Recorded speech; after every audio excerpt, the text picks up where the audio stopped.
Welcome to Warhammer Total War, and today our focus will be in Grand Cathay and the region surrounding it.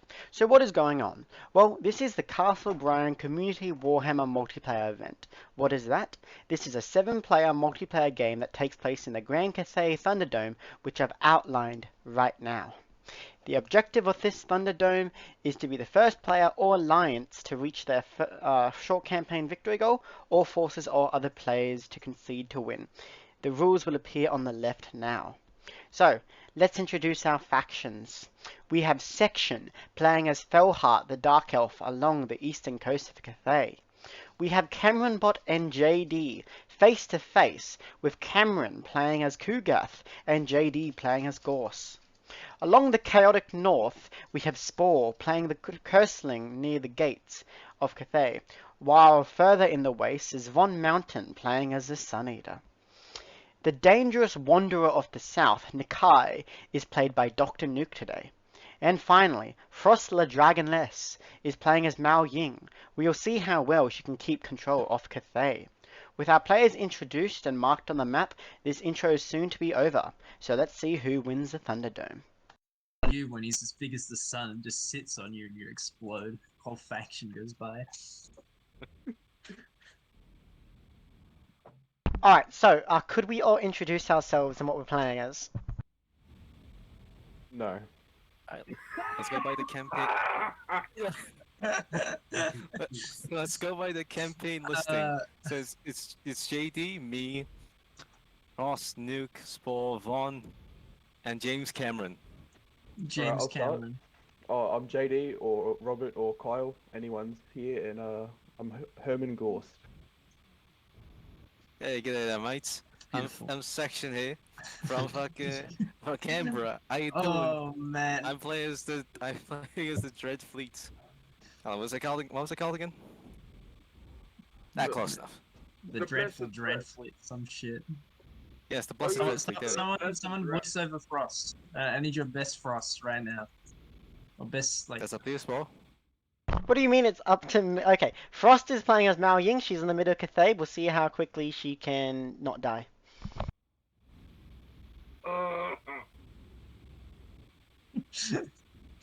Old man, wake up. It's you. Who? Who am I? Fucking. What is It's it? your turn to Fucking introduce dementia yourself. kicking in? Oh man. I'm Dr. Nuke and I'm playing as Nakai the Wanderer, and I will wander north and Right, 5 minutes over, fellas. What the? It hasn't even been 3 seconds. Next up is you, host. Well, no, not the host, the organizer. Oh, yeah, so I'm playing as the Curselinger. I'm going to make sure no one can have fun.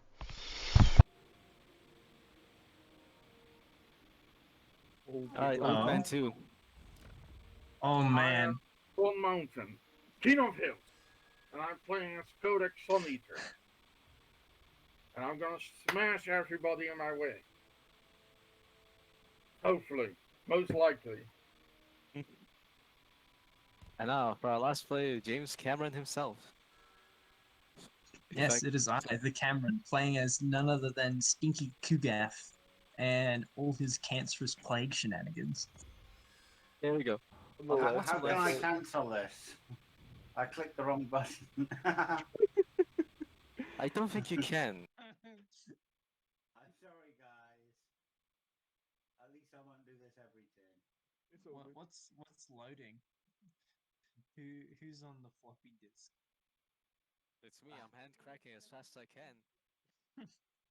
Alright, so to risk a little bit of echo, the reason why no player is allowed to take control of the AI is because we have a rule that before turn 10 there can be no AI control. Just to anyone watching. Basically, it's a really stinky rule that stops people from dying instantly. That's it. This element has no I've never- walls.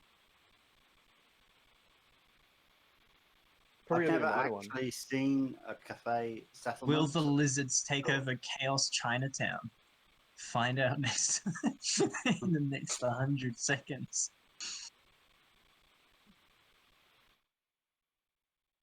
Here's the issue. We have so much fun conversation during the loading time, but then I don't want to show the loading time in the videos.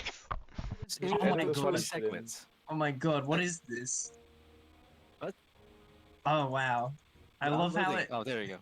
I love how it was fucking while it was loading every unit, it was just like everyone catching up. Fuck it up.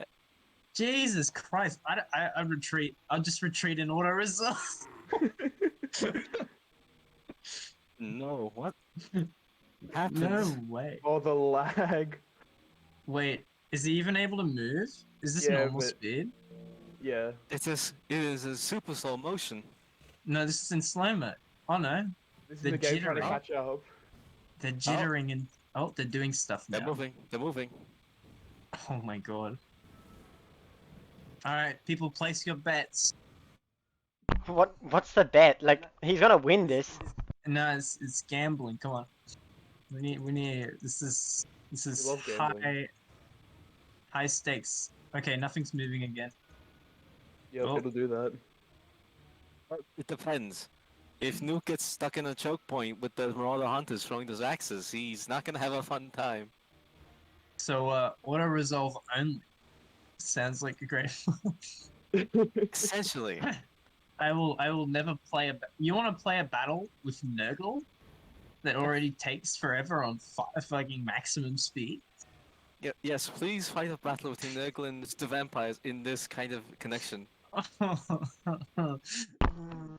We all knew the possible risk of doing a 7-player multiplayer campaign. Now we get to sit through this for 3 hours. I say we eliminate the floppy disks. That could be a good strategy. We might probably getting rid of the Europeans. No way. No way. I think that horseman might have gotten a little bit of something on his shoulder just then. Oh my god.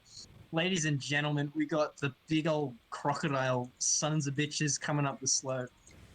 You let one Oh. of the clocks goes back. Oh, Marauder horsemen throwing javelins. The crocodiles do not care. Please charging the Marauder Hunter unit. I just seen some of these fucking lizards' weapons, and they got fucking thimbles for weapons. Look at them, they got arm-sized thimbles. Oh, they're going in. I mean, the stone maces. Actual giant metal thimbles. Here's a fun bit of detail. The Crossguards are using construction equipment. My god. I'm just imagining some giant-ass crocodile alligator-looking son of a bitch knitting with this giant thimble. Yeah, it seems like it's a lot of headache. Good thing TikTok's such popular. You're right, the timer has reset to 5 minutes again. Yep. Now we will never know what time, Hmm. how much time there was left in the turn. Oh, 5 minutes.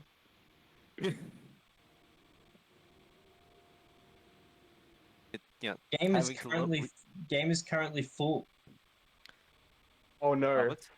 Oh, I did see that. Because so the save apparently it only has 6 people in it. Because when I saved it, there were only 6 people in it. Oh no. I'm considering not giving it a go if it's going to just be lag. Anyway, now I'll leave you to it. See you later, guys. Catch you, brother. Best of luck. Yeah. Oh Yeah. fuck. I didn't one ally bites with the him. dust. Wait, who left? We lost Nurgle. Nah, that's fine. Lost. You guys Also lost known as Nurgle. I've still Jake. got him down there. And what went from a guaranteed ally into now a bit more So interesting. you did make an alliance before the game started. Of course. The game would have been so compelling to continue playing. Let's sit here and wait for 50 turns. That sounds fine by me. But now this means you have to deal with Nurgle, which you'll probably finish off in, what, 10 turns? I don't know. I've never played Ghost before, or Nurgle. Well, the vampires have a neat little trick. If there's 2,000 casualties in a province, Believe it or doesn't not, matter which side. this may or may not be the 5th time I've heard that one. Bro, so It'll turn into a great battle site, allowing Yeah. you to recruit higher tier units. Wait, what? Really? Yeah, No way. you even That's be so able to get cool. depth gun and deck gunners. I might just have to do that. This is my 10-turn plan. It always will be. The best 10-turn plan ever created. Just send in 2 I- armies of zombies and have them die. My 10-turn plan is to recover my casualties from turn 1. That does feel like Nikai. So we're an hour and a quarter into the first session. We've done we've done like a quarter of turn 1. Oh, come on, We're let me in, click, we're let me in. click. Please let me click this button. Yes, yes, finally I have a building.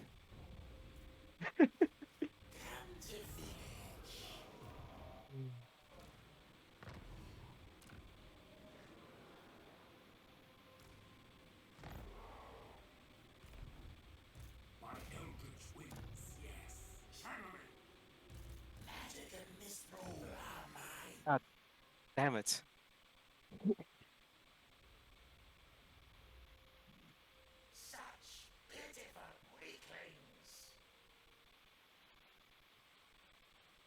Whoever came up with the simultaneous multiplayer plan needs to go on training for how to plan.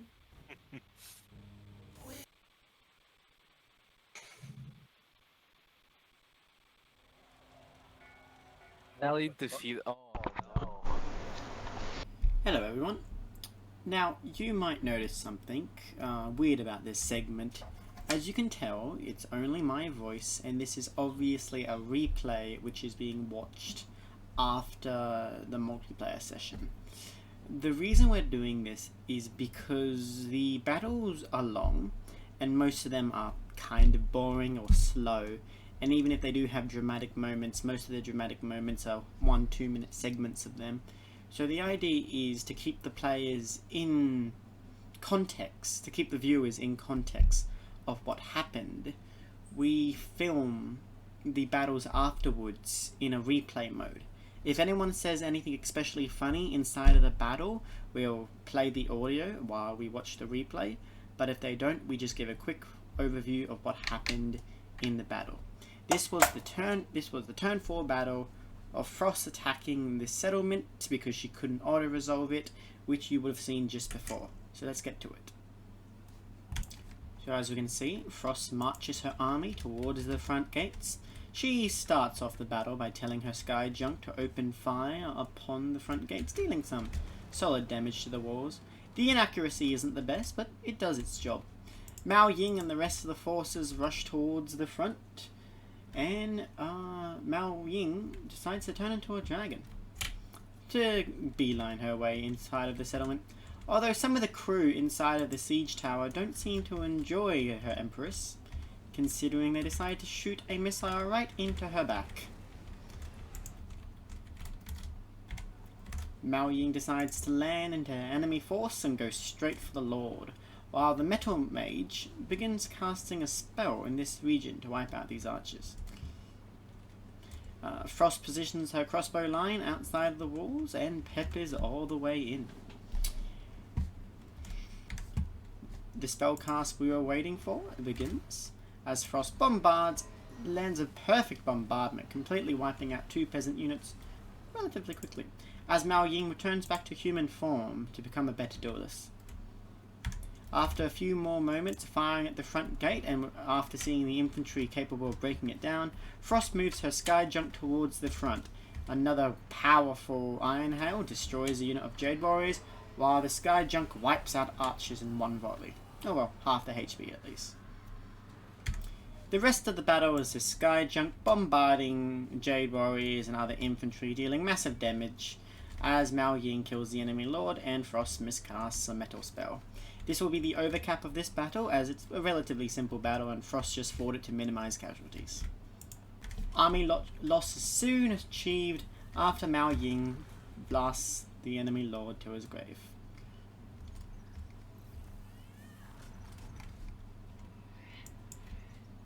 And now we return to the video itself. Are you killing Grimgor immediately? Ah, hell yeah. It's a shame I can't take control. Ah, Alright, we're back in 50 minutes. so tempting to misclick. Oh look, I'm in charge of Grimgor. How did that happen? Oh, now I'm charging the second army. Deary mean- me. You can sure do that, but it won't change the outcome of the battle. Hey everyone, here's our second battle recap. This is Von Mountain attacking Grimgor. And onto our second battle. So, Von Mountain quickly rushes the Warhounds to surround the wizard in the initial army. The Warhounds rip the wizard to pieces, quickly lowering the damage. Von Mountain then strategically places his entire army in front of the valley where the two entire orc armies are planning to arrive. Let's see what happens when they finally arrive. As the orcs slowly enter the battlefield, Grimgor leading the front, they find themselves face to face with some Chaos Ogres. Marauder horsemen throw their javelins in, while Marauders slowly march up to block everything up. The Chaos Trolls are given a charge order to stop the Orcish army, but what for? It's pretty apparent after a few moments. A blob fight ensures, but one that the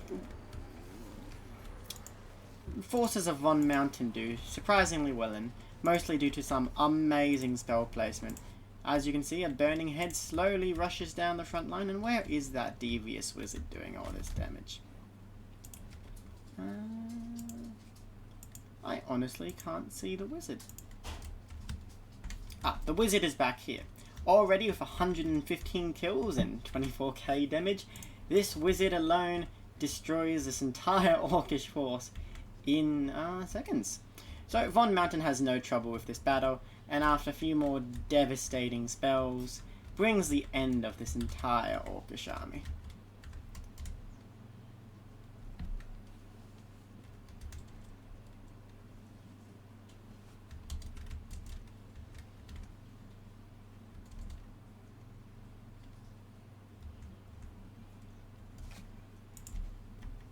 The battle ends with the entire Chaos army chasing down Grimgor, sending him into the earth. The fucking Kodak, why don't you just hit the bitch? That's it. It's a shame. You used to be able to get 100% off Skellies. skeletons. Yep. It's a shame. Our third battle of turn 4. Turn 4 seems to be a busy battle for menu resolves. In this battle recap, Spore, which is myself, advances his Zinchian army against one of the Grand Bastions, the Battle of Turtle Gate, in an attempt to seize it for himself, for strategic reasons. Spore begins the battle by splitting his army into 3 equal attack forces, sending Warhounds first to break down the gates, Chaos Marauders, just Marauders, to take the energy shields to the face, and spawn behindwards to support the Marauders in battle. The main chunk of the force is in the middle of the map, as Spore casts a spell that destroys an entire unit of Jade Warriors and destroys the gatehouse in one go. Under heavy fire, the Chaos forces advance upon the gates of Cathay, but it's relatively not that bad. A charge wipes out an entire group of Jade Warriors off a wall, as Screamers do the exact same thing on other sections of the wall. The Cathayan garrison builds a number of cannon towers to blast back the Chaos enforcers, but nothing really helps them. This is another one of those relatively short battles where the armies rush in, a few more walls get destroyed and a few good spells get cast, but nothing significant. And now we'll go to the end battle screen. 136 kills, even with half the kills not counting because they flung those Jade Warriors off the walls. Those Doom Knights are finally getting value. Frost has declared war, hey? Oh boy. And so it begins. It truly shows you what sort of person Frost is. Ready to attack at any time. I don't know, I think she's justified in this one. She's using the compass to make everyone north of the gate take extra damage. Well, that's the issue. He's already south of the gates.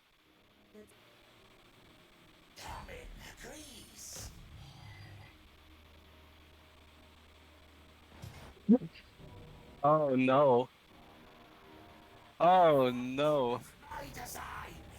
So since this is players, we don't exactly have to stay out.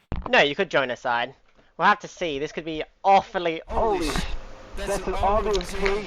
It is. It is. I'll probably lose this one, but I have no other choice. She's turned the entire waste into like attrition land. Enter garrison. Oh. I'll stay out of this. You two handle your marital disputes yourselves. And finally, the biggest battle of so far of this campaign, and the first player-v-player battle. Spore, feeling forced to head south due to attrition in the Chaos Wastes caused by the Dragon King Wrath, decides to attack Mao Ying in one of their fortress cities. Having channeled all of his magic, he's walking into this battle with 80 winds of magic against Cathay's 20 winds of magic. We'll see how they do. The battle begins with a massive formation outside the walls of Cathay. Cathay opens up by shooting a volley of flaming rockets at the hero blob that Spore has in front of his forces. He splits up his army to minimize damage from artillery, having Spawn in front and other low-risk units of artillery. Frost seemingly stacks her walls with as many soldiers as possible. A smart decision, however, with the chaos magic that Spore has available to him, entire groups of infantry die very quickly. As the initial skirmish is done, Doom Knights prepare to do their charge upon the walls, knocking the rest of the Chaos Infantry as Searing Doom deal decent damage to some other Jade Warriors. The Doom Knights make a charge for the Sky Junk, but are quickly pulled back after the sheer amount of damage they take. The Villager Curseling also tries to take down the Sky Junk, but these little hot air balloons are a lot tankier than they look. Mao Ying leaves the safety... No. Another massive explosion wipes out 3 entire units of Jade Warriors, while another Searing Doom does heavy damage to this units of crossbows. Mao Ying attempts to leave the walls to chase after Village, but gets surrounded by Screamers that deal significant damage to the Storm Dragon. Feeling forced to retreat at 6,000 HP, the flying forces of both sides disengage. From here, it is spell casting, as both sides advance from each other, cast spells on each other's formation, and it doesn't do much. However, to the left side of the wall, Chaos Dogs attempted to breach the gatehouse, but were killed by Ancestral Warriors. But due to the janky logic of Total War Warhammer, they retreated into the fortress, and Spore quickly redirects them to take this victory location, the plaza, as more Searing Dooms land on relatively strong Cathayan units. And Mao Ying decides to punch Village in the face.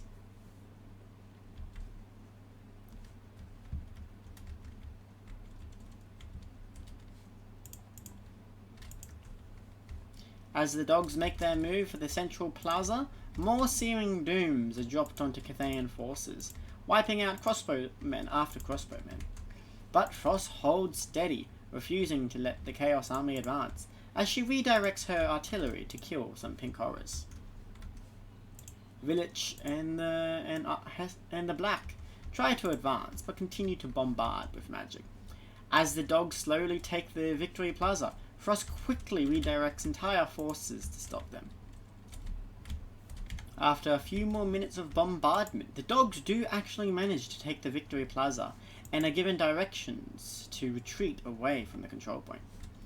Whilst at the front line, whilst in the middle of the city, Doom Knights and Mao Ying are fighting in an aerial battle. The Doom Knights were sent to support the dogs, but Mao Ying caught up to them. And finally, a few more spells cause heavy damage to Cathayan formation, however not enough to give the Chaos Forces the ability to march forward. As Pinks advance forward to try to take down a Skyjunk, but this small unit right here has taken quite a lot of damage and is shrugging most of it off. Spore slowly begins to win the game, but it does not matter. The Warhounds cannot hold the Cathayan forces back, and Frost seizes this plaza back soon after. Spore decides this is the time to march his army towards the front gates. The Sorcerer has face tanked around 100 crossbow bolts and seems to be okay, as Missile Mirror gets placed onto the Pink Horrors to make them deal damage themselves. However, Spore looks at the situation and realizes it's not worth it and retreats his entire army off the map, especially after losing control of the plaza. Perhaps the next battle he'll be more lucky in.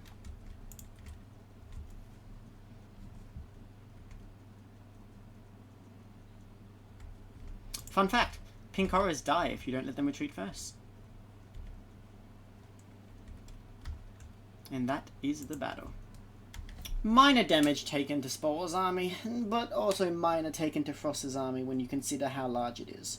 All in all, probably a battle that slightly benefits Spore, but he didn't gain enough from this to justify this attack. I'm going to someone who will appreciate me. No, stay out.